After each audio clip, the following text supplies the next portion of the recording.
Om Swastiastu.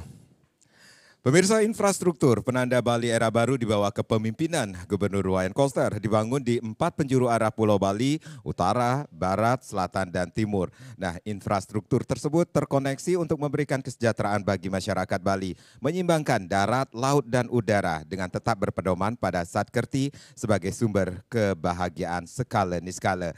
Ya, saya Madi Sukadana Karang kembali hadir dalam talkshow Merah Putih Bali era baru yang kali ini akan mengangkat sebuah tema yaitu bagaimana lompatan infrastruktur menuju Bali era baru. Tentunya sudah hadir tamu-tamu saya yang sangat luar biasa pada hari ini. Langsung saja saya akan sapa. Yang pertama ada Profesor Rumawan Salaim. Beliau adalah pemerhati tata ruang dan juga guru besar Universitas Udayana. Om Swastiastu, Prof.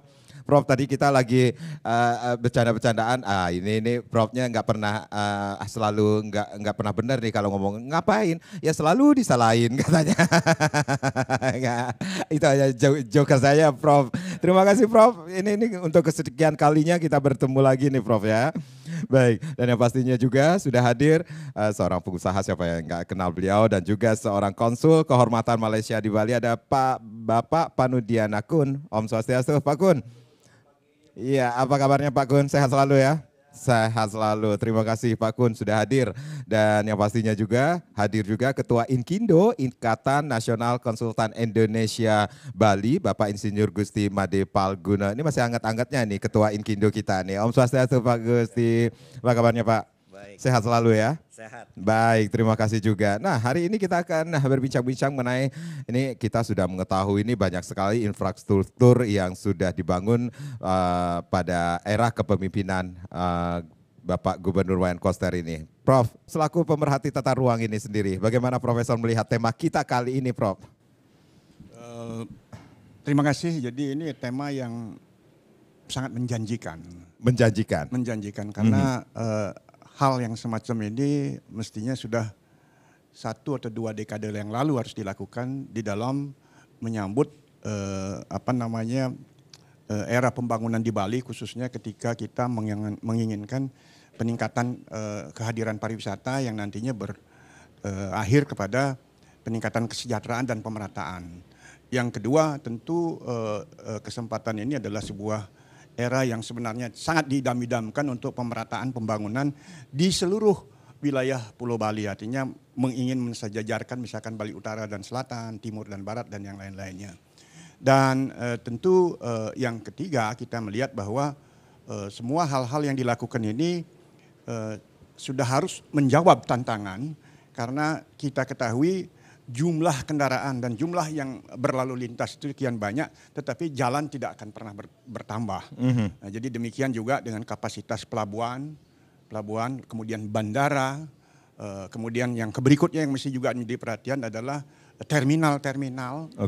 Sehingga dengan demikian ini akan menyambungkan Bali dalam sebuah integrasi transportasi atau infrastruktur yang dibangun oleh pemerintah. Dan ini kali ini dilakukan sebenarnya sebuah tindakan yang lompatan ke depan, hanya tentu masih ada beberapa hal yang perlu harus menjadi pemikiran kita ke depan, karena apa yang dibangun sekarang ini belum tentu dalam waktu singkat akan memberikan dampak kepada masyarakat. Yang mungkin akan dirasakan adalah dampak lingkungan dan dampak sosial yang lebih besar akibat, khususnya yang saya bicarakan adalah hal-hal yang berkaitan dengan pembangunan infrastruktur. Yang paling baru ini adalah tol di Gilimanuk, kemudian beberapa bandara yang ada, bandara ini satu keinginan ada tambahan di Singaraja, satu yang ada di selatan, terus kemudian yang banyak menjadi diskusi atau mungkin di permukaan tidak terlalu kelihatan adalah soal penyeberangan. Kalau kita lihat sekarang penyeberangan ke Nusa Penida itu mulai dari timur, katakanlah Padang Bae, lalu Kusambe dan yang lain-lainnya sampai Sanur, Mertasari, Serangan itu waduh banyak sekali ada, dan ini menurut saya akan nanti membuat problem baru kepada pemerintah kalau tidak ada koordinasi yang tepat di antaranya. Jadi ini kira-kira pernyataan saya bahwa ini adalah sebuah lompatan ke depan yang menjanjikan. Ya, baik.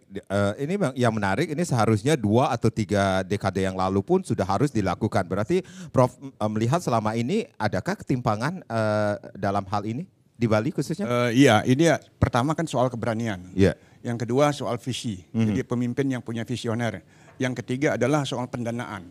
Dan ini yang mungkin tidak dilakukan tempo hari, karena maaf kalau saya berbasis daripada RT RW, itu tata ruang yang dulu sudah memberikan sinyal atau katakan sudah menuliskan. Satu, pembangunan bandara di Bali Utara. Kedua, membuat shortcut jalan itu. Yang ketiga adalah jalan, walaupun mungkin belum tol namanya, tetapi jalan Gilimanuk dan Pasar ini atau katakan Mengui dan seterusnya itu menjadi satu pilihan yang tidak pernah katakan terimplementasi. Hanya baru konsep di dalam tata ruang, di mana dalam tata ruang itu kan ada dua hal yang basic. Yang pertama polanya, yang kedua ada strukturnya. Nah ini yang belum terimplementasi. Dan kali ini dalam waktu singkat katakan pemerintah provinsi melalui Pak Kuster ini membangun dengan langkah yang cepat. Nah, yang perlu kita waspadai tadi adalah efek-efek dampak kecil yang akan terjadi, yang akan membawa kepada jangka panjang terhadap visi beliau sendiri gitu. Ya, itu saya kira. Baik, berarti ada hal yang perlu ditekankan di sini, akan ada dampak lingkungan dan sosial yang Prof lihat seperti itu Ya, dengan pembangunan infrastruktur ini. Juga infrastruktur khususnya jalan itu sebenarnya untuk siapa kan gitu. Saya tidak berpikir bahwa pemerintah tidak ikut investasi ya. Karena kalau tol ini kan investasinya ada pihak investor. Sehingga mereka sudah menghitung berapa kembali return of investment-nya dia. Dan kalau kita lihat untuk siapa sebenarnya khalayak yang dia akan dibuat ke sana dari Gilimanuk misalkan. Pertama mungkin angkutan orang, yang kedua barang. Dan yang menjadi pertanyaan, barang itu apakah juga akan lebih murah melalui tol apa melalui laut? Ini kan lagi pertanyaan lagi. Dan sehingga dengan demikian ini jangka panjangnya berapa pengembaliannya. Dan yang berikutnya lagi adalah sumbangan rakyat yang dipergunakan lahannya itu kan menerima ganti rugi. Nah ini yang perlu mesti harus diamankan dalam arti yang lain. Dan mungkin saja juga ada aset-aset pemerintah yang digunakan di dalam perluas dalam jaringan jalan itu. Yang pertanyaannya apakah itu merupakan penyertaan modal. Dan kalau itu penyertaan modal kepada pihak investor, berapa penyertaan modal ini dan berapa benefit yang akan diberikan, ini yang dilakukan. Dan yang paling signifikan pertanyaan saya adalah bahwa kalau ini memutus kemacetan yang dimaksud atau keselamatan pengguna transportasi di jalan yang lama, apakah tidak akan terjadi lagi kemacetan, pemindahan titik kemacetan ke titik lain begitu maksud saya. Ini belum terjawab karena master plan-nya belum kita ketahui. Soalnya berhentinya kan baru di satu titik katakanlah setelah Mengui gitu. Belum tahu kita yang ke timur bagaimana, karena ini jaringan yang ke berikut ini kalau kita lihat beltnya atau sambungannya atau ikat pinggangnya adalah terus Lombok, Sumbawa dan seterusnya itu. Nah ini pertanyaannya kan kalau titik itu berhenti sama aja nanti di titik yang terakhir itu akan membuat kemacetan. Dan ini membawa lagi dampak yang kepada tadi sosial dan lingkungan kepada titik-titik yang tadi, yang saya sebutkan sebagai pemindahan titik kemacetan tadi. Gitu. Ada sedikit kekhawatiran juga seperti itu kah, Prof? Iya, karena saya tentu tidak melihat FS-nya ya, tidak pernah membaca. Jadi saya hanya pengamat dan saya melihat daripada struktur tata ruang yang akan dibikin ini memang seharusnya sudah ada. Dan yang berikut pertanyaan yang besar itu ketika infrastruktur berupa tol ini terjadi, mau diapakan di sekitar wilayah itu, ini juga kita tidak tahu. Katakanlah contoh nih mohon maaf, jalan di Bagus Mantre. Itu pada waktu Gubernur Prof Mantre dulu itu, di kiri kanan itu jalan 200 meter tidak boleh ada bangunan. Peraturannya ada. Nyatanya sekarang nggak mampu. Nah, kemudian apa yang akan terjadi nanti setelah ada tol itu, yang 40 meter kalau tidak salah lebar jalannya, dan katanya dinyatakan bahwa ini satu-satunya yang ada jalur sepedanya. Saya ingin pemaaf dalam arti yang lain itu, masyarakat Bali tidak dibuai oleh sesuatu yang katakan terlalu di atas angan-angan tapi dia tidak mendapat manfaat yang langsung dalam arti ini. Baik. Nah, itulah yang menjadi kekhawatiran saya karena adakah maksud-maksud lain di balik itu? Dengan adanya jalan tol itu saya bermaksud ada nggak maksud-maksud lain dari pemerintah dalam tanda petik pusat mau menjual dalam tanda petik wilayah di sekitarnya untuk kegiatan-kegiatan lain. Ya, saya kira sudah ada yang datang dan menggandeng, sudah melihat di tempat itu. Baik. Jadi saya akan lihat akan ada lagi puluhan hektar yang akan terkorbankan untuk fungsi-fungsi tertentu. Misalkan maaf untuk studio film, misalkan kan nanti untuk balap. Bukan tidak berarti tidak boleh ya, ini maaf. Kalau teori pembangunan ini Mas Gun ada di sebelah saya. Saya hanya melihat ada 3, keterbelakangan, ketergantungan, modernisasi.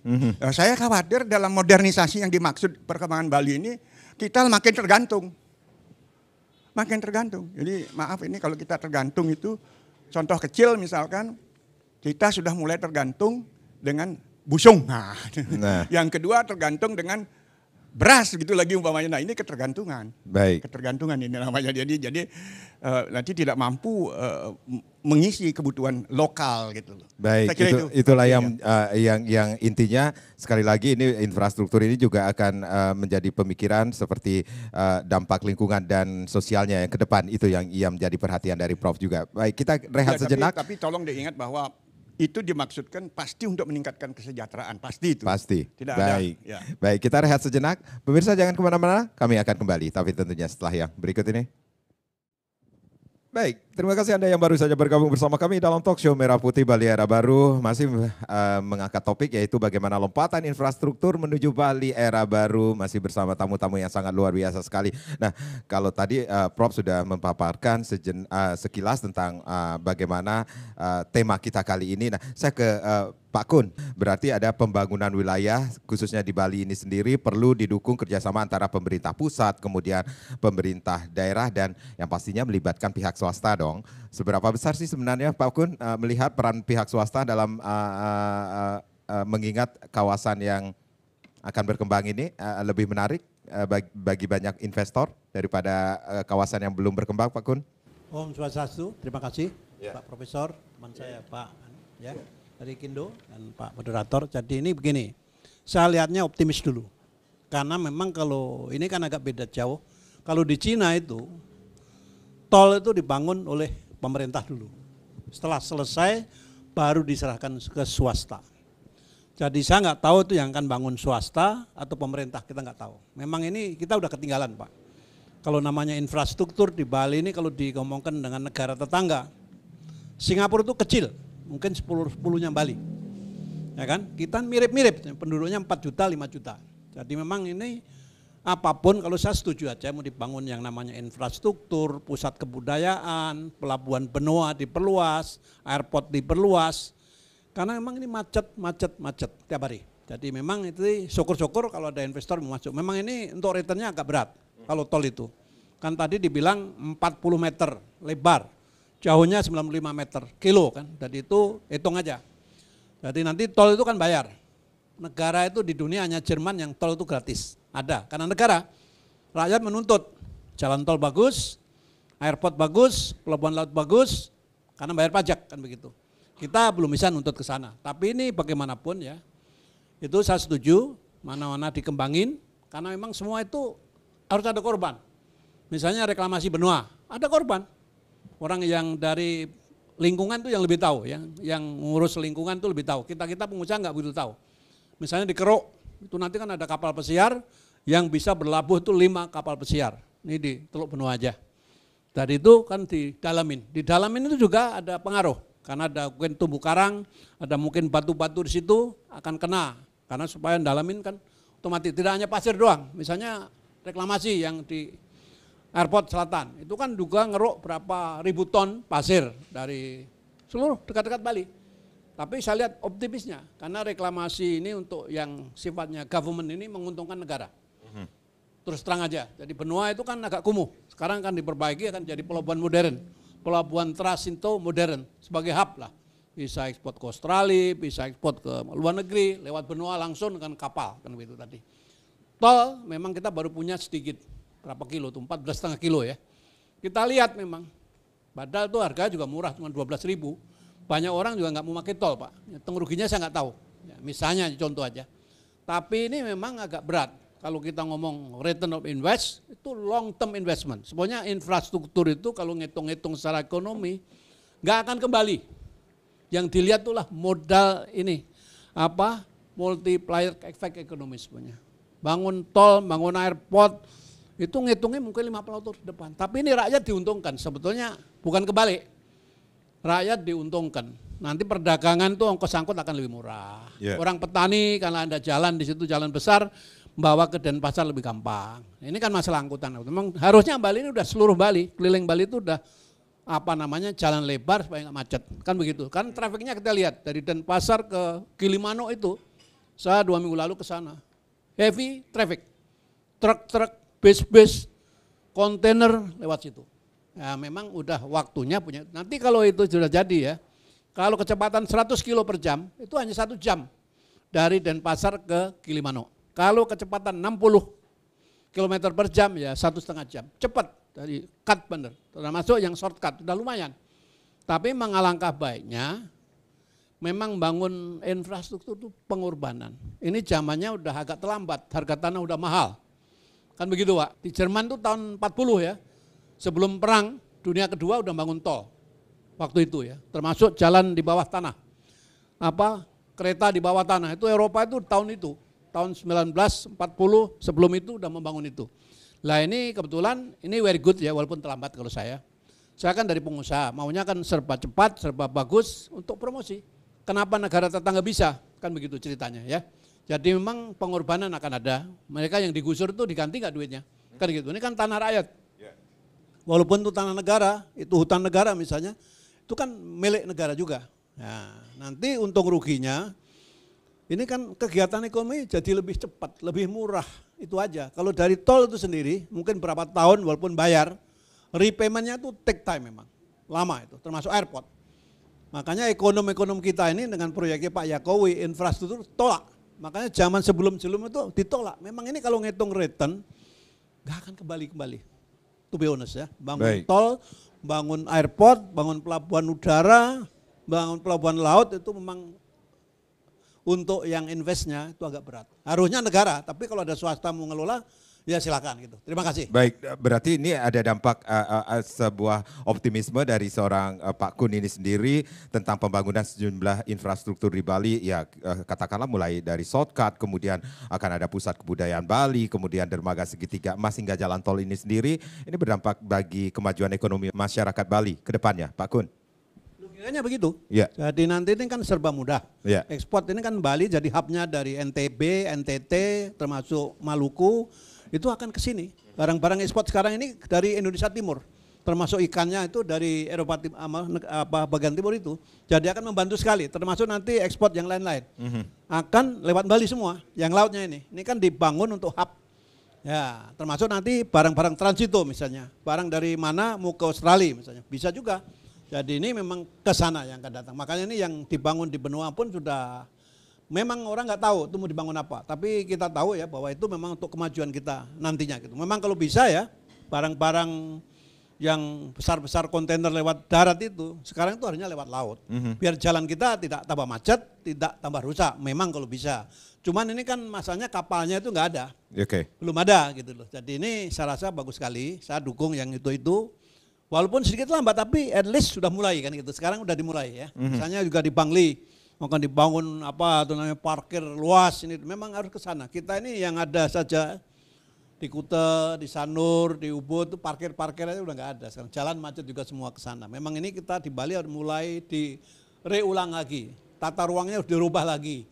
Jadi kalau punya restoran harus punya parkir, punya toko harus punya parkir, punya hotel punya parkir. Cukup untuk tamu-tamunya dia sendiri dan karyawannya sendiri. Makanya ini kan ada aturan kalau di tata ruang itu fasum sekian persen kan.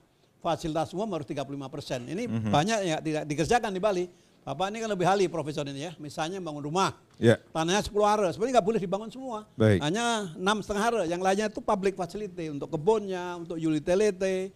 Lah ini tidak dikerjakan di Bali. Jadi ini kita setuju aja. Cuman ini kontrol ke bawah penting. Dan ini yang pakar-pakar lingkungan harus dilibatkan juga. Yang lebih tahu dampak negatifnya. Tapi memang kalau itu dihitung, negatifnya itu berapa persen, comparing kan. Nah, kalau yang lebih baik itu, yang positifnya, katakan positifnya itu 80% atau 90% dengan pembangunan infrastruktur yang ada kan lebih bagus. Nah, kalau negatifnya itu 90% kebalik, jangan. Kan begitu, ini kan jangan punya kan positifnya. Kegunaannya untuk masyarakat luas itu lebih besar, jalan tol juga begitu. Kenapa? Sekarang ke Gilimanuk itu 3 jam, 4 jam, nanti kalau ada tol itu 1,5 jam udah nyampe, kan gitu. Dengan shortcut juga gitu. Dulu ke Buleleng itu juga perlu 3 jam, 2 jam, bisa lebih pendek. Automatically saving energi, bensin tidak kadang kita lebih cepat dan begitu. Bagus sekali kalau menurut saya. Termasuk airport. Airport itu kan sampai sekarang bisa diterbangi 37 juta yang airport selatan itu nanti. Jadi next 15 years airport selatan masih layak. Cuman keluar masuk airport itu bottleneck. Kenapa? Nah ini perlu ditata ulang. Misalnya dalam angkutan pertaksiannya bagaimana supaya cepat. Kita bisa niru dengan Singapura. Kok Singapura cepat sekali. Keluar imigrasi cepat. Keluar bea cukai cepat. Nyari taksi masuk tinggal milih. Yang argo, atau yang limusin, atau yang kereta api, atau yang bus ada. Nah ini di situ. Di Bali itu kan sebenarnya airportnya udah memenuhi syarat walaupun hanya 1 runway ya. Cuman ya itu tadi. Keluar macet, mau masuk macet. Ini perlu disolusinya. Tadi udah disinggung, misalnya nanti itu jalan tol jadi. Setelah keluar tol itu bagaimana? Di sini sama, yang sudah ada nih, tol Benoa itu. Ngantri, bayar tiket aja, padahal udah auto elektronik. Harus ada sistem yang baru. Kadang-kadang ngantrinya tuh 1 kilo, kalau lagi ramai loh. Keluar, nah harus ada sistem langsung. Nah, bisa niru di Singapura itu begitu, nggak usah pakai ini, apalagi dulu pakai bayar ya. Take time itu, kalau lagi masa tahun baruan, Christmas, Natal, tahun baru, pas hari raya, pas lagi rame, mau keluar tol, masuk tol pun ngantri. Nah ini yang tol yang sudah ada aja, yang pendek aja gitu. Nah ini bagaimana caranya kita punya teknologi yang semua tuh serba cepat. Kayak kemarin ada isu di imigrasi, nunggu VOA aja 5 jam, katanya apa betul. Ya, kan orang marah kan, orang mau datang kok nunggu 5 jam. Padahal dia mau bayar, ini contoh-contoh aja. Ini kan salah satunya kan untuk itu nanti, untuk pariwisata. Karena Bali ini kan sebenarnya ekonominya kan 60% lebih PAD-nya dari sektor tourism. Nah, ini dengan adanya infrastruktur diperbaiki, fasilitas ini diperbaiki, termasuk nanti destinasi wisata dibangun baru, yang pusat kebudayaan tadi itu sangat bagus sekali. Jadi banyak yang akan dilihat, berarti tamu itu akan tinggal lebih lama di Bali, kan begitu. Banyak destinasi desa wisata baru misalnya, itu jelas ekonomi kita akan growth sebenarnya. Mereka makan, nyewa hotel, transportasi dan sebagainya, beli oleh-oleh di UKM-UKM itu. Sebetulnya ini multiplier effect-nya bagus sekali. Baik. Karena memang kita belum bisa langsung pindah ke comeback ke sektor primer ke pertanian, belum. Nah ini yang sudah ada nih masalahnya kan kamar hotel aja 146.000 kamar. Nah dengan dibangunnya infrastruktur harapannya akan ini Bali bangkit kembali. Nah, yang sudah ada ini tinggal dipelihara aja. Jangan sampai nanti jadi rumah hantu. Ini kan yang kasihan kan gitu kira-kira gitu. Terima kasih banyak. Baik, baik. Dampaknya yang harus kita pikirkan ke depan khususnya untuk kemajuan ekonomi masyarakat Bali itu ya Pak Kun ya. Baik, baik. Kita rehat kembali. Pemirsa jangan kemana-mana. Talkshow Merah Putih Bali Era Baru akan kembali. Tapi tentunya setelah yang berikut ini. Ya, bagaimana lompatan infrastruktur menuju Bali Era Baru masih menjadi topik kita di Talkshow Merah Putih Bali Era Baru. Saya ke Pak Pal, seperti yang sudah disampaikan Prof, kemudian Pak Kun sudah juga menyampaikan sekilas tentang apa dampaknya nantinya ke depannya. Kemudian yang pastinya nih kita berbicara tentang pihak swasta juga yang turut terlibat Niki sendiri. Inkindo, Asosiasi Badan Usaha yang Pak Pal ketuai saat ini DPP Inkindo Indonesia Bali ini sendiri. Nah, sebenarnya peran dari Inkindo ini sendiri atau bagaimana sinergi program kerja Inkindo dengan pemerintah? Kita mengetahui juga ada Pergub Bali nomor 22 ya tahun 2021 tentang penyelenggaraan kebijakan jasa konstruksi di Bali ini sendiri. Bagaimana Pak Pal? Terima kasih Om Swastiastu. Secara umum ya kita Inkindo ini kan selalu berharap dunia konstruksi berlangsung dengan marak, semakin banyak, semakin senang kita karena kita bisnisnya ya di jasa konstruksi. Nah, semakin banyak proyek di Bali tentu ini akan menjadi peluang usaha yang bagus untuk jasa konstruksi khususnya di konsultasi. Jadi untuk itu kami dari asosiasi selalu memohon ya meminta bagaimana dunia konstruksi di Bali ini semakin lama semakin terus ditingkatkan. Sebagai kita ketahui sekarang ini kan ada beberapa proyek besar sebenarnya ya. Tetapi dari sejumlah proyek itu belum semua bisa kita berperan maksimal di situ. Ada beberapa seperti saya sampaikan terdahulu seperti proyek PKB, terus di Besakeh, penataan Besakeh, di jasa konsultansinya MK maupun supervisinya kita terlibat boleh dibilang maksimal di situ. Nah, tetapi yang lain seperti tol, seperti terus pembangunan tower di Pegayaman itu kami tidak anggaplah ya, kami jujur aja kami tidak terlibat di situ, anggota-anggota kami ya. Untuk itu mungkin kesempatan ini kami berharap Pemprov memperbanyak infrastruktur yang bisa kami ikut berpartisipasi di dalamnya. Karena bagaimanapun di sanalah dunia kami. Dunia konstruksi, konsultansi khususnya. Jadi kami berharap gubernur dalam hal ini lebih memperhatikan ya, karena anggota kami ini kan 90% lebih itu usaha kecil ya. Anggota kami itu mayoritas kecil. Jadi terlibat di proyek-proyek mega proyek itu tidak akan bisa ya. Nah, itu harapan kami. Baik. Pak Kun, bagaimana sebenarnya daya saing pengusaha lokal kita saat ini? Kalau kita berbicara tentang infrastruktur atau pembangunan infrastruktur yang dilaksanakan di Bali. Daya saing kita memang ya lumayan bagus, cuman ini kan begini, kalau ngomong tourism itu, hotel-hotel yang ada di Bali itu 80% dikuasai orang luar, baik orang asing maupun orang luar Bali. Hanya 20% yang dikuasai lokal. Ini lokal pun sedikit agak financingnya bermasalah, karena semua itu kan ngutang. Jadi memang tourism itu kan mahal semua. Hotel itu padat modal dan padat karya. Apalagi The Last ini kan dijual murah-murah. Nah, sekarang ini hotel yang ada pun di Bali itu baru 60% yang operasional. Yang 40 belum. Karena mau renov gak ada uang, AC rusak, ini rusak, perlu fresh money. Jadi Bali ini banyak yang akan menuju kebangkrutan. Mungkin ada villa akan dijual, ada properti yang akan dijual. Ini kan kekhawatiran teman-teman yang ada di Bali. Memang daya saing untuk tourism Bali itu nomor 1. Selalu di koran-koran nomor 1. Ya cuman tadi itu daya dukung Bali itu macet tiap hari. Sekarang belum penuh turis pun, baru sepertiganya sebetulnya. Dulu sebelum pandemi itu kan 30.000 orang datang ke Bali.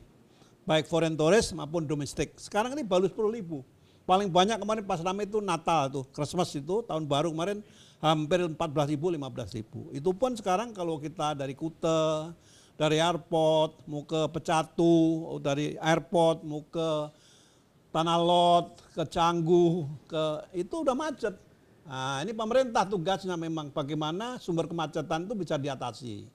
Ini ada kontraktor sebelah saya, misalnya Jalan Dewi Sri, konsultan ya. Itu perlu dibikin, apakah overfly, apakah underpass, supaya cepat, nggak pakai lampu merah. Lampu merah tuh nunggunya 15 menit sampai hijau. Termasuk ini, kalau ke Nusa Dua, itu dekat McD itu kan perlimaan atau perempatan. Macetnya juga lumayan. Sekarang di Benoa, orang mau ke tol, yang mau ke Sanur, ke Sesetan, itu juga lama nunggunya. 10 menit, 15 menit, nunggu lampu merah ke hijau. Nah itu harus dibikin diakal-akali, dan itu tidak terlalu mahal. Yang manis memang jalan bawah tanah, seperti di Kute itu kan ada 2 underpass yang dekat airport sama yang itu underpass itu yang agak cantik. Oke. Memang menterima kalau bisa begitu. Jadi memang ini kita Bali ini kalau urusan tourism memang nomor 1-nya Pak di Indonesia Pak. Yeah. Kalau yang lain-lain kita harus banyak belajar, termasuk manufacturing, karena kita ini manufacturing selama reformasi ini tidak pernah diperhatikan. BLK itu selama ini hanya mikirin tourism, kerja spa, mau ke luar negeri, kapal pesiar, yang tukang jarit, tukang mote, tukang bangunan, tukang kayu, tukang perak, nggak pernah ada lagi. Karena memang lagi booming 30 tahun terakhir, menggiurkan. Teman-teman aja yang ke luar negeri kan sektornya pariwisata. Kalau di lain tetangga kita, TKI itu kerja di Malaysia itu dari Lombok, dari Jawa, dari NTT. Di Bali nggak ada. Sebenarnya udah lebih modern. Services itu gaji lebih gede. Kapal pesiar misalnya udah $1.000, 1.500. Jadi kita dari SDM kita itu udah bagus secara internasional. Baik. Terus terang aja di comparing daerah tetangga provinsi. Nah, sekarang ini karena kena pandemi tadi, sektor services itu jatuh di mana-mana. Penerbangan, perbankan, retail, tourism, transportasi. Sekarang ini lagi booming sebetulnya. 2 tahun nggak berlibur, orang mau berlibur ke Bali, cuma tiketnya nggak ada. Harga tiket mahal sekali. Ke Eropa itu ekonomi kelasnya 50 juta. Kalau bisnis sudah 80-100 juta. Ke Jakarta aja kalau Garuda, bisnis kelas itu 16 juta PP. Kan mahal sekali kan, dulu kan murah-murah. Domestik kita nih kalau mau disubsidi sedikit, biar daerah-daerah kota lain tidak hanya Bali doang, banyak domestik turis. Oke, Nah, baik, itu. baik. Pada Daseng itu masih bagus sekali. Ya. Sekarang ini terus terang, terima kasih. Oke, kalau kita hubungkan dengan apa yang sudah sedang dilaksanakan di Bali ini sendiri, pembangunan infrastruktur, kemudian Gubernur pun sudah mengeluarkan peraturan Gubernur nomor 22 tahun 2021 tentang penyelenggaraan kebijakan jasa konstruksi di Bali ini sendiri. Berarti Pak Kun melihat ini Pergub ini merupakan angin segar bagi kontraktor kita? Ya, betul. Ya. Harusnya kan kontraktor kita jadi tuan rumah.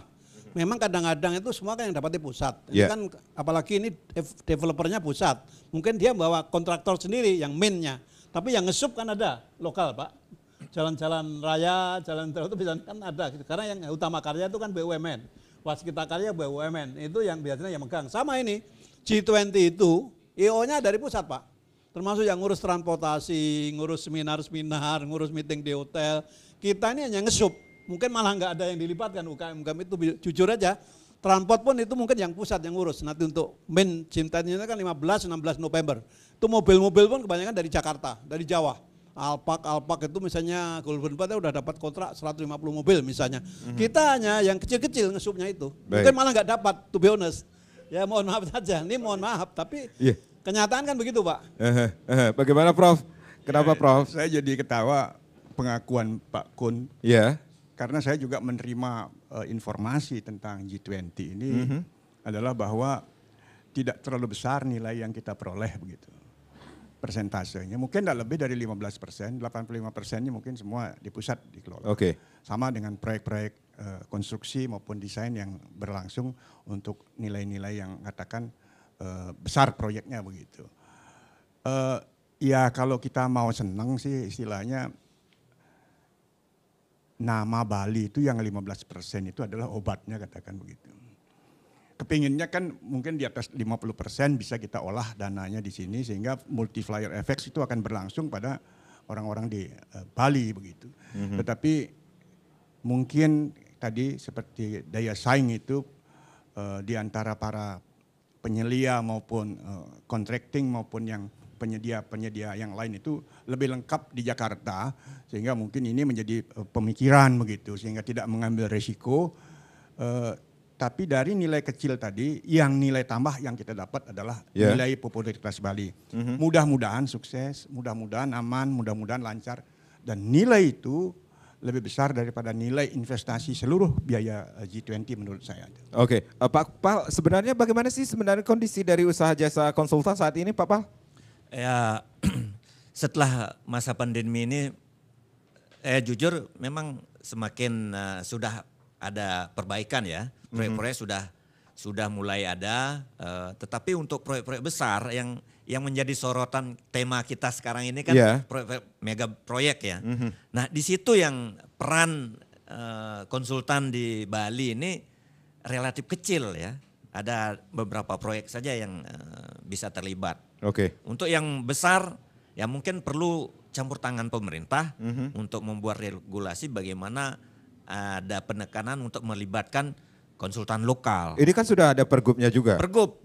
Cuma karena seperti tol ini kan sistem design and build ya. Baik. Kan tidak mungkin kita dari luar langsung ikut tender di situ, enggak mungkin kan. Ini mungkin harus ada kebijaksanaan dari yang pemenang proyek untuk melibatkan konsultan-konsultan pengawas terutama. Demikian juga di proyek tower ya. Dalam ini kami juga ada ya ini kami berterus terang aja teman-teman kami anggota Inkindo sudah menjadi sedikit mengeluh karena di proyek tower itu sama sekali tidak terlibat kita karena pelaksanaan MK-nya bukan dari unsur jasa konsultansi badan usaha yang terlibat. Nah kami dengar ini ya kami tidak tahu apa benar apa enggak melibatkan dari unsur universitas, melibatkan akademisi. Nah ini yang kami menjadi pertanyaan ya, apa betul begitu? Apa ada aturannya seperti itu, membolehkan seperti itu menjadi isu di antara kalangan kami. Mudah-mudahan ke depannya kami dapat jawaban yang benar ya, bahwa itu boleh terjadi, tidak melanggar aturan, sehingga isu yang beredar di kalangan kami ini terjawab. Oke, istilahnya SDM mumpuni, tapi kalahnya saat tender, seperti itu? Bukan, kalau di proyek tower ini, ya mungkin MK-nya ini, ini informasi yang kami dapat dari luar, itu melibatkan ada MOU dengan perguruan tinggi. Baik. Jadi yang dilibatkan adalah para dosen di situ untuk manajemen konstruksinya, sehingga tidak ada tender di situ. Oke, baik, gitu. baik, Prof. Mungkin Pak Prof bisa melengkapi karena beliau bagian dari akademisi. Rupanya Pak Paul Guna tuh kan dengan kata-kata yang santun sebenarnya nembak saya juga sebenarnya. Ya karena saya ada di perguruan tinggi. Jadi kita lihat begini, secara konsep katakan ada proyek yang memang ditenderkan hanya untuk konsultan-konsultan yang memang memiliki kualifikasinya. Jadi ada kualifikasi yang dari yang kecil sampai yang terbesar dengan berbagai syarat pengalaman dan tenaga ahli itu. Tender. Nah kalau itu lihat proyeknya yang menara itu tadi dibilang mesti nasional, dan kalau nasional bablas kita semuanya. Tidak mungkin kita dapat. Lalu yang kedua adalah dengan cara kerjasama. Bisa nggak? Sudah biasa. Di luar negeri, mohon maaf, perguruan tinggi bisa berkembang dan maju adalah juga dengan melalui riset dan desain. Itu diberi kesempatan melalui kerjasama.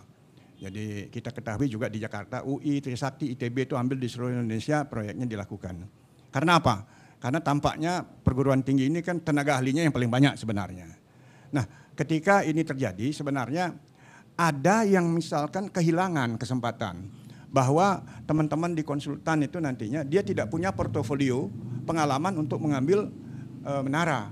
Padahal kalau nanti dia punya portofolionya, punya tenaga ahlinya, mungkin saja suatu saat bisa diundang ke Lombok mendapat pekerjaannya. Karena konsultan kita kan bebas se-Indonesia bisa melakukan penawaran. Jadi tidak ada keahlian. Mohon maaf ini dengan demikian kosong portofolionya konsultan kita. Nah, kalau kita lihat di UNUD sekarang pertanyaannya banyak tenaga ahli, tapi pertanyaan yang pertama adalah yang mendasar sekali, punya nggak dia pengalaman ini? Kompetensi ada nggak? Ya, artinya memang dia ahli misalkan di bidang struktur, tapi kalau tidak pernah menggarap pekerjaan, mendesain sebelumnya, mestinya menjadi tanda tanya besar. Nah, oleh karena itu bagaimana memadukan antara yang ahli di bidang pengetahuan dan teknologinya dengan pengalaman kerja. Nah jadi dengan demikian mestinya saling menggandeng, apalagi proyek ini proyek mercusuar. Saya berterima kasih diberi kesempatan di perguruan tinggi, tetapi ada kaidah-kaidah yang memang harus dilakukan gitu. Karena mereka kan memiliki keterbatasan saja di bidang-bidang ini, dan ke depan mungkin yang perlu menjadi pembicaraan di antara para pihak ini, hal-hal yang memang sifatnya strategis dan yang lain-lain itu mungkin sampai di titik FS itu layak kayaknya di perguruan tinggi, tetapi ketika sudah mulai ke desain, ini mestinya mohon maaf yang memiliki kompetensi ada di konsultan sebenarnya. Baik. Dan inilah yang mesti harus dikembalikan kepada norma-norma maupun kaidahnya gitu. Oke, kita break dulu. Kita break dulu. Pemirsa jangan kemana-mana, kami akan kembali sesaat lagi. Baik, masih dalam talk show Merah Putih Bali Era Baru, bagaimana lompatan infrastruktur menuju Bali Era Baru masih menjadi topik kita. Prof, bisa kembali lagi saya ingin tanyakan, berarti harus ada kolaborasi juga ini dalam pembangunan infrastruktur yang sedang dilaksanakan di Bali ini sendiri. Prof, bagaimana melihat strategi pembangunan infrastruktur yang sedang dilaksanakan di Bali saat ini? Strateginya? Jadi kita harus pahami dulu ketika kita berbicara soal infrastruktur, tidak hanya bicara jalan, dan jalan ini bukan hanya jalan tol. Betul. Jadi tadi sudah dibahas sedikit tentang bandara. Ada beberapa dermaga, pembangunan juga. Lalu hal-hal yang lain, termasuk mohon maaf PKB tadi yang disebutkan pun itu juga boleh disebut Pusat sebagai kebudayaan Bali. Ya. Rumah sakit juga bisa. Jadi gedung karya arsitektur juga bisa termasuk di dalamnya begitu. Begitu yang saya pahami. Sehingga kalau demikian tadi pertanyaan, saya kan sudah menyatakan tidak terlambat, tetapi mestinya sudah 2 dekade yang lalu, dan Pak Kundian tadi menyampaikan juga setuju sepertinya bahwa ini memang harus dipersiapkan lebih awal. Ketika kita ingin memajukan sebuah visi untuk pembangunan, tata ruang ini mendukung, dan ketika tata ruang mendukung yang saya sudah bilang harus ada jalan, ada airport, ada shortcut, ada pelabuhan, bandara dan yang lain itu mestinya secara integratif itu bisa dibangun secara perlahan-lahan. Jangan terlambat lagi. Seperti sekarang misalkan kalau dianggap jalan tol di Gilimanuk sampai di tengah Bali, yang dari tengah ke timur ini kalau belum dibuat, lagi 5 tahun harga tanah sudah lain lagi. Lagi lebih ribet lagi, siapa yang mau investor mau mengulurkan tangan untuk membangun itu. Karena jelas sudah pembangunan tadi, apa perluasan wilayah dan yang lain-lain itu untuk memudahkan sebenarnya seluruh orang yang berada di sebuah wilayah yang dirancang. Makanya saya bilang tadi pola dan struktur ruang ini harus jelas. Nah, prospek ke depan yang menjadi permasalahan ke depan ini, tata ruang kita harus juga dievaluasi kembali. Karena begitu ada jaringan jalan yang dibangun ini, pola ruang yang ada di sekitarnya itu mau diapain? Adakah misalkan keinginan pemerintah untuk membuat sawah abadi itu juga diplot di berbagai sisir jalan itu yang dari timur ke barat itu dibuat, lalu di mana ada pusat-pusat permukiman, nanti ada pusat-pusat kesenian atau fasilitas-fasilitas yang lain itu harus dirancang lebih awal. Tidak atas dasar kepentingan sesaat yang nantinya menimbulkan kontra, pro dan kontra pembangunan, sehingga ini memperlambat lagi sebenarnya manfaat yang akan diperoleh oleh masyarakat begitu. Lalu dengan demikian bahwa strategi yang harus dilakukan sekarang ini adalah kita berupaya membangun secara integratif gitu. Jadi kalau tadi kita lihat transportasi itu dibangun menjadi integrated transportation, jadi dari udara tadi kan sudah disinggung bottleneck-nya terjadi itu, dan itu sebenarnya dipecahkan dengan kereta api, Mas Kun. Tetapi sampai sekarang saya belum lihat ininya hasilnya mau diapain. Terus kemudian orang menyebar dari bandara lalu ke misalkan ke dermaga, lalu dari dermaga ke terminal, lalu ke wilayah-wilayah lain itu harus terintegrasi dari bus sampai besar sampai misalkan bemo gitu tuh harus terintegrasi, tidak ada lagi yang tidak terhubung begitu. Nah, dengan demikian berarti strategi ini kemudian ke depan memudahkan bagi siapapun, entah itu wisatawan, entah itu industriawan, entah itu petani, sehingga dengan demikian mereka akan mampu meningkatkan kesejahteraan dan kita nyaman tinggal di Bali ini dengan kondisi yang seperti itu. Jadi walaupun tadi seperti yang disampaikan oleh Pak Kun itu tidak akan membawa nilai langsung pengembalian return of investment, tetapi jangan lupa bahwa kelayakan itu akan diterima oleh masyarakat pengguna. Ini yang perlu kita lihat. Jadi sebenarnya pertanyaan yang besar itu tadi, siapakah jadi pengguna kalau kita lihat dari jalan tadi. Kalau yang kita lihat misalkan yang ke Singaraja itu pasti sudah publik. Tapi kalau tol misalkan kalau publik belum tentu karena ini panjang jalannya. Kita mungkin tidak pernah tahu bahwa kita punya jalan di Bali ini panjangnya 7.500 kilo lebih. Itu terbagi dari jalan nasional, provinsi, kota kabupaten yang masing-masing memiliki wilayah membiayai, merawat dan yang lain-lainnya. Nah, tol ini yang 96 ini nanti tentu investor.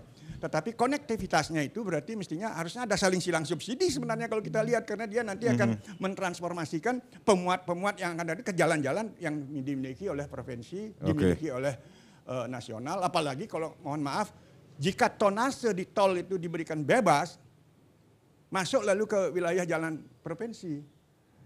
Tadi yang Pak Kun bilang, rusak ininya, cepat rusak jalannya itu. Jadi kan ketakutan orang kan begini Pak, di keadaan Jadi, jalan ya. langsung orang bangun segala itu. Iya. Saya lihat dari Denpasar ke mana? Ke ini loh, yang di Ubud ke mana itu? Yang daerah-daerah pariwisata itu kan kanan kiri langsung rumah ruko. Bet. Sekarang Tabanan sama, dari Kuta ke Tabanan langsung kanan. Tapi ini tol biasanya kanan kiri tidak ada bangunan. Oke. Biasanya begitu kalau tol. Ini bagusnya begitu. Kalau jalan biasa, mesti orang bangun di situ. Yang punya tanah di situ bangun rumah. Nah, kalau nggak dilarang, karena itu kan jalur hijau dibuka. Kalau itu tetap jalur hijau, sebetulnya tetap indah. Oke. Karena misalnya dari ini ke Tegalalang, dari Kuta ke Tegalalang itu kan harusnya kanan kiri indah terus. Sekarang lihat sendiri ya, kanan kiri udah ruko. Harusnya kan jurang, padi, sawah yang indah-indah itu. Termasuk dari Kuta ke Tanah Lot. Nah ini kan orang khawatir, setelah ada tol bagaimana? Kiri kanan jalan itu. Biasanya kalau tol itu kiri kanan jalan ya paling-paling ada nanti berapa kilo ada pompa bensin, ada restoran, rest area. Itu bisnis juga itu, make money ya untuk mungkin nyubsidi tolnya itu sendiri. Jadi sebenarnya harapan kita dengan tol yang baru itu nilai anunya tuh naik Pak. Daya tawar Bali itu naik. Oh ke Bali nggak macet lagi kan gitu ya. Oke. Ini contohnya Baik. begitu, positif lah kita. Memang Oke. itu dampaknya kita lihat. Dampak negatifnya apa? Ini yang dipakai 5.000 hektar ini tanah siapa? Tanah negara kan. Kalau ngomong tanah hutan kan dilarang lagi Pak, harus ada perubahan fungsi kan. Kan enggak boleh gitu kan. Nah, itu begitu katanya ada nyambung invest untuk apa? Bikin apa misalnya gitu-gitu karena untuk kompensasi membiayai. Memang kalau bisa ya, bebasin lahan itu Pemda kalau bisa. Alasan Pemda nggak ada uang. Jadi tanah sudah ada, tinggal nanti kontraktor yang membangun silakan. Ini loh, kita membangun tol sepanjang 95 kilo dari Mengwi ke Jembrana, ya silakan bangun. Itu kan nanti tol itu bayar Pak, dari payment.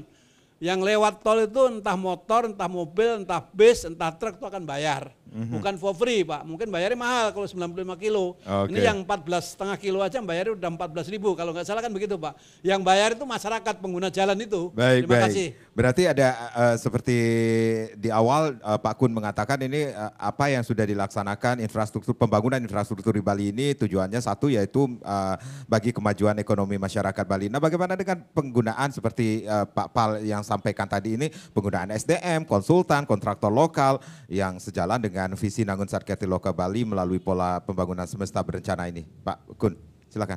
Jadi harapannya itu kan bikin makmur masyarakat Bali. Ya, Bukan orang luar sebenarnya. bukan orang luar. Sebetulnya begitu. Aha. Tujuannya itu. Jadi kebetulan pemakai jalan kan memang wisatawan yang lewat darat otomatis akan pakai jalan tol itu. Dari Banyuwangi nyebrang terus Kilimano sampai ke Kuta, sampai ke Mengwi tadi. Jadi ini multiplier ekonominya bagus sekali. Jadi nanti ke domestik itu juga makin cepat. Kadang-kadang kalau hari raya lagi traffic tahun baru itu bisa-bisa ke Kilimano itu 6 jam 5 jam loh. Termasuk dari Kuta ke Buleleng ke Singaraja itu bisa 3 jam 4 jam. Nanti dengan aja shortcut tadi kan udah memperpendek. Jadi orang lebih nyaman gitu Pak. Ini untuk masa depan yang akan datang memang. Jadi ini kebijakan yang sangat bagus kita dukung. Baik, baik. Harapan dari Inkindo sendiri bagaimana Pak Pal? Sebenarnya kan itu ya tujuannya Pak Gubernur untuk membuat mengeluarkan Pergub 22 itu kan itu memberdayakan konsultan lokal, pengusaha lokal dan juga tenaga kerja lokal. Tentu kami pasti akan menyambut baik. Nah, sekarang implementasinya di lapangan bagaimana itu yang perlu kita pertegas lagi bahwa apa yang menjadi tujuan Pak Gubernur mengeluarkan ini tercapai. Kami akan merasa akan menyambut dengan baik dan senang kalau itu bisa diterapkan dengan benar di lapangan. Oke, Prof, ini untuk mekanisme untuk menggandeng mitra lokal sulit nggak sih, Prof? Menurut Prof? Ya tadi tidak ada yang sulit sebenarnya. Nggak ada yang sulit Nggak ada yang ya? sulit. Oke. Apalagi memang kalau ini niat daripada kita. Sama dengan seseorang mau buat FS kepentingan saya pasti kepentingan kami yang akan ditulurkan ya gitu. Jadi beliau mau bikin hotel ya pasti beliau yang akan diturunkan. Tapi begini, saya hanya titip pesan. Begitu semua lancar kayaknya dari Gilimano sampai ke di tujuan yang akhir ini. Pertanyaannya begitu lancarkah penyeberangannya kan begitu Pak Kun? Apa tidak nanti setelah ini wacana ini kembali lagi wacana membuat jembatan Bali Jawa. Sehingga wes gitu langsung aja udah langsung tidak menunggu lagi penyeberangan yang mungkin membawa risiko, ngantri dan yang lain-lain. Bukankah ini diumpan lagi Bali? Nah, ini harus diwacanakan dalam arti diskusi yang selanjutnya, tidak berpikir pesimis maupun optimisnya, tetapi nilai-nilai yang diperoleh tadi Pak Kut sudah bilang, minusnya berapa, plusnya berapa gitu. Dan yang lain-lain. Ini message yang saya ingin sampaikan beyond the tema besar itu. Ya, harapannya seperti itu, Prof. Artinya mesti dipersiapkan, dan ketika dipersiapkan itu mohonlah seperti tadi harapan kawan saya Pak Palguna itu maaf ya kalau cerita ada Keboiwo dan Gajah Mada, berilah Keboiwo lagi kemampuan yang memang hebat, katanya konon sakti. Itu jangan selalu Gajah Mada saja yang membuat sesuatu di Bali, tetapi Keboiwo lah yang membangun sendiri. Sehingga Pak Kun yang Keboiwonya sudah ada ini juga ikut senyum sama kita begitu. Baik, baik. Saya tambahkan. Iya, tembak lagi sedikit Pak Pal.